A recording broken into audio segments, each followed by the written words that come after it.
नमस्कार मंडळी, good morning.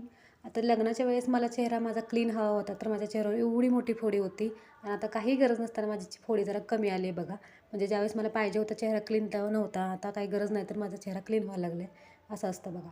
असो, त्याच्यानंतर आत्या नसल्यामुळे देवपूजा माझ्याकडेच आली आहे, त्याच्यामुळे मस्तपैकी फुलं वगैरे मी तोडून घेतली. आता कोणाकोणाकडे देवाला 2 निरंजन लावतात मला नक्की कमेंट बॉक्समध्ये सांगा. आमच्याकडे 2 लावतात, का मला माहिती नाही, तुम्हाला माहीत असेल तर सांगा. रात्री आम्ही पावभाजी केली होती, पाव तर संपले होते. मस्तपैकी चपाती केली, चपाती आणि भाजीचा नाश्ता आम्ही करून घेतला. त्याच्यानंतर माझी सगळी कामं मी आवरून घेतली आणि मी काल भाजी पण आणली होती. ती मी भाज्या आधीच निवडून ठेवते, कारण सकाळी गडबड नको टिफिनला म्हणून. तर इथं मी काळ्या पावट्याची शेंगा सोलत होते. अद्विक मला असा मदत करू लागत होता, कारण आमच्या यांना प्रचंड काळ्या पावट्याची उसळ आणि थालीपीठ आवडते. तर इथं अद्विकबरोबर माझ्या गप्पा जास्त आणि माझ्या शेंगा सोलणं कमी असं झालं होतं, कारण आजकाल तो एवढा बोलतो ना, मला कधी कधी कळत नाही त्याच्या प्रश्नांना उत्तर काय देऊ ते. आणि आमच्या यांचं काम जरा घरूनच चालू आहे, कारण ऑफिस शिफ्टिंगचं काम चालू असल्यामुळं.